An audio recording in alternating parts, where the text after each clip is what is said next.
Hello, I'm Dr. Swapnapriya, consultant dermatologist, cosmetologist, trichologist from Care Hospitals, Banjara Hills. Today I would like to speak about the sun effects on your skin, what damage it can cause, how should you take precautions, and how can you treat once you are affected. See, the sun involves just not an ultraviolet rays but also an infrared and also a visible light, which is a component of it. But the damage of the skin is majorly caused by ultraviolet A and B. Though C causes damage, the amount of C which reaches our skin surface is so less, the effects of it are negligible. How can you understand that your skin is reacting to the sunlight?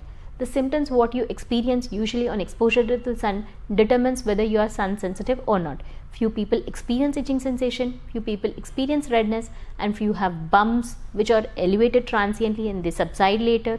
They can have rash like plaques or some redness on the areas. The most exposed sites, like particularly the lower lips, the bridge of the nose, the cheek prominence, the exposed areas, the outer surface of your arms, forearms, these are the places where you experience these changes to happen.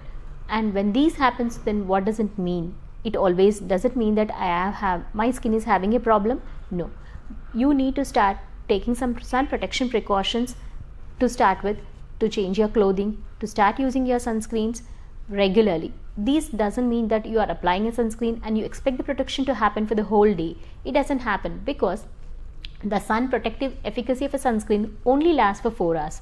You need to reapply the sunscreen, and this also important in terms of the quantity of the sunscreen you use, because this insufficient quantity of the sunscreen leads to a drastic fall of your SPF of your sunscreen, which means a sun protection factor of your sunscreen will be halved. Suppose you are using a 50 SPF sunscreen but you apply quantity almost less than a half teaspoon, which leads to conversion of the sunscreen almost to 25 to 30 around, which means the efficacy of the sunscreen is almost lost. That is important when you are applying the sunscreen. Check your SPF, the quantity you are applying, how frequently you are applying, how early before you leave your home are you applying it. And it doesn't mean that who stay in home, they don't need to apply a sunscreen. Suppose a patient is having a melasma, a skin problem where there is a pigmentation on the face, or they are having some connective tissue disorders like systemic sclerosis or systemic lupus erythematosus. A patient in home also needs a sunscreen for sure, because the amount of light which enters even through the windows can make their skin photosensitive, worsening of the rash, and even itching sensation, redness can worsen, which leads to these problems. So definitely it means you need to use a sunscreen on an everyday basis in such scenarios. But it also has an anti-aging effect which prevents a long-term change of your skin in terms of wrinkles, folds, and increasing your pores. That means every other normal person starting from the age of 20 to 25 can make it as a routine to use a sunscreen every day. But people have a concern when they start using sunscreens, like it makes their skin greasy, making it look more oily, or sometimes making it look darker, and they don't like the consistency, is major concerns which I see. These disadvantages of the sunscreen have been overcome with more advantages and more advancements available recently. This is particularly by making a nanoparticle of the sunscreens, which makes the particle of a sunscreen much finer and more cosmetically elegant to the patient. And we have even gel based forms where an oily skin type people can also use it regularly, and even a powdered form of a sunscreens or even tinted form of sunscreens are available, because it gives a good cosmetically elegant appearance, and even having a foundation or a camouflage effect on your skin, which helps to hide your black marks or even your melasma or marks secondary to any sun damage or because of acne or some burns or etc.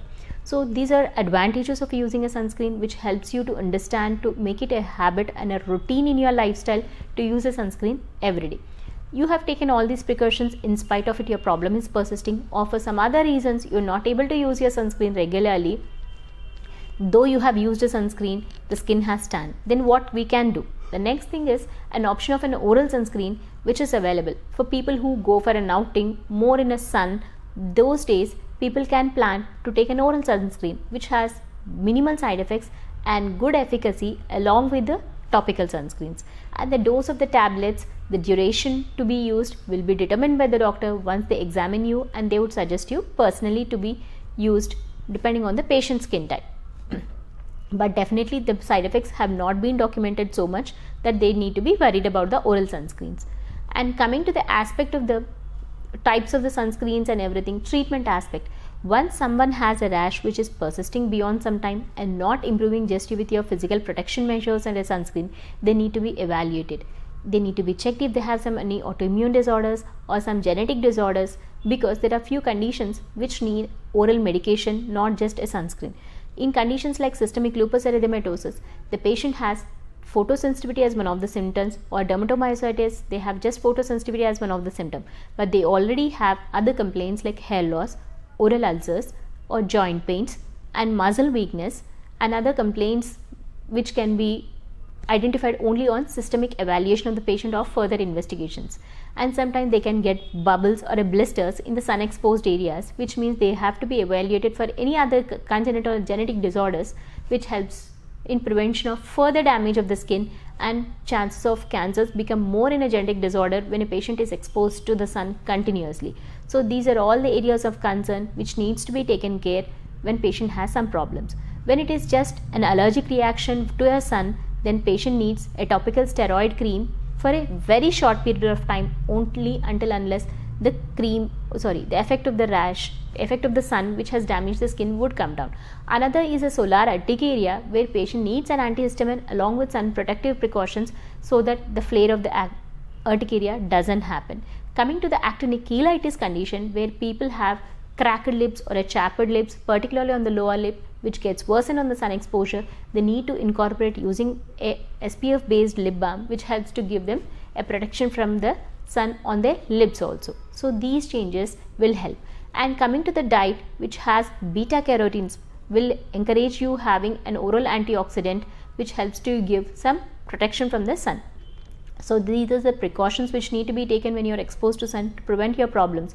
And there is some persisting redness, then you can use some creams which helps to decrease your redness and also helps to give it a normal skin color. So this will be suggested only after doctor examines that it is a just transient redness but not redness secondary to any other autoimmune diseases. That cream would be suggested. So these precautions will help to have your good sun protected skin without any damage.